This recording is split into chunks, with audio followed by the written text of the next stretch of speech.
एक माँ अपने बेटे का इंतज़ार कई सालों से कर रही थी।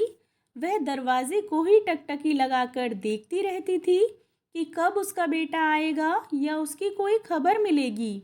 4 साल पहले उसका बेटा अपना घर छोड़कर विदेश चला गया था और वहीं बस गया था। इन 4 सालों में बूढ़ी माँ और ज़्यादा बूढ़ी हो गई थी। 75 वर्ष की उम्र में शांता देवी की याददाश्त काफ़ी कमज़ोर होती जा रही थी। उन्हें रोज़मर्रा की चीज़ें याद ना रहती, लेकिन जो उन्हें हमेशा याद रहता वह था उनका बेटा।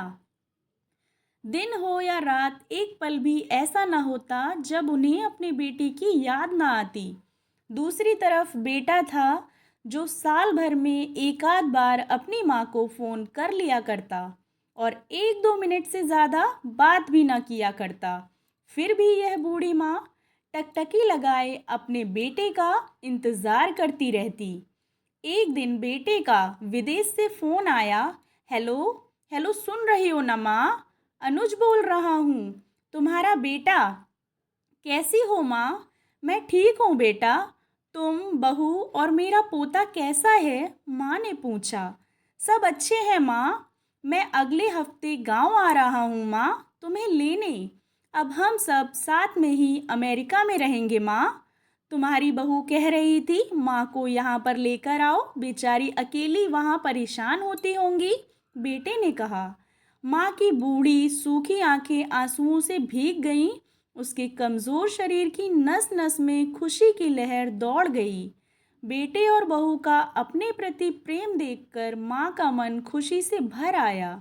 बेटे ने आगे कहा, माँ तैयार रहना, मुझे ज़्यादा दिन की छुट्टियाँ नहीं मिली हैं। जिससे जितने पैसे लेने हैं लेकर रखना।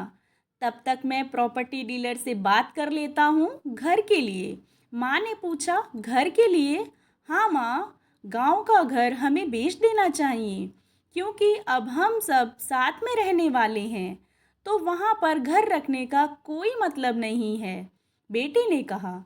बुढ़ापे की वजह से ठीक से चलने में असमर्थ माँ ने पूरे गांव में घूम घूम कर अपनी इस खुशखबरी को सबको सुनाया कि वह अपने बेटे के साथ जा रही है। सभी को खुशी हुई। सबको लगा माँ जी के आखिरी दिन अपने परिवार के साथ खुशी से बीतेंगे। घर वापस आकर माँ ने अपने घर के कोने कोने को ऐसे देखा जैसे वह अपने दूसरे बेटे को देख रही हो। देखें भी क्यों ना, उस घर को अपने बेटे से कम थोड़ी समझा था। अपने पति के साथ 40 साल यहीं तो बिताए थे, लेकिन अब मजबूर थी। बुढ़ापे के आखिरी साल बेटे और बहू के साथ बिताना चाहती थी। दिल पर पत्थर रखकर घर बेचने के लिए माँ तैयार हो गई।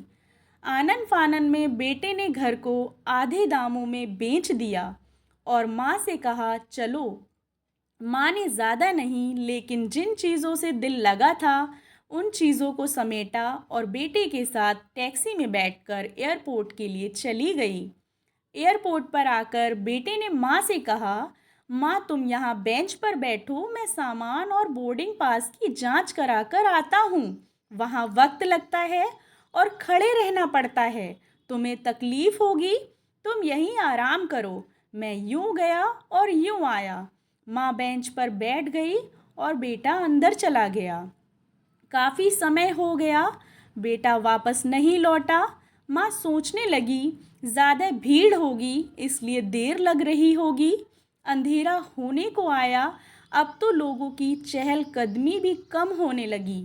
माँ को अब चिंता होने लगी।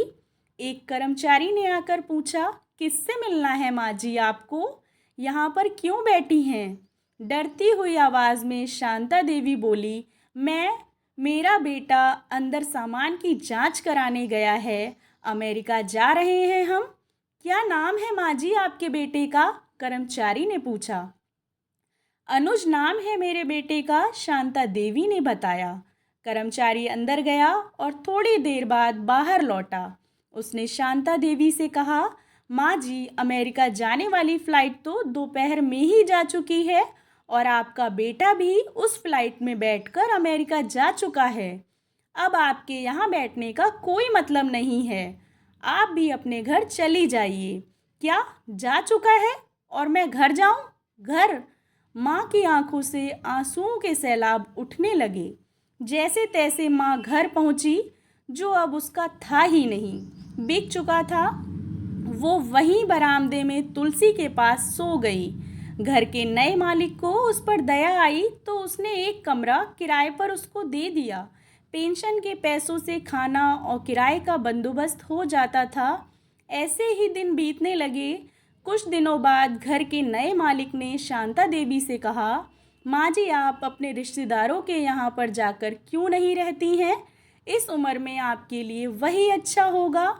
अच्छा तो होगा, लेकिन बूढ़ी माँ का दिल अभी भी ये मानने को तैयार ना था कि उसका बेटा उसे हमेशा के लिए यहाँ छोड़ गया है। और वह कह रही थी कि बेटे को कोई ज़रूरी काम आ गया होगा, इसलिए वह जल्दी में चला गया। अगर मेरा बेटा वापस आया तो उसका ख्याल कौन रखेगा?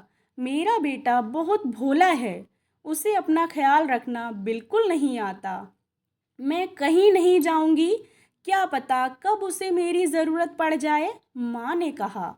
आखिर माँ तो माँ ही होती है। बेटा माँ को भूल सकता है, लेकिन माँ बेटे को नहीं भूलती। दोस्तों, अपने माता पिता के साथ रहें और जितनी हो सके उनकी सेवा करें। उनके साथ कभी बुरा बर्ताव ना करें।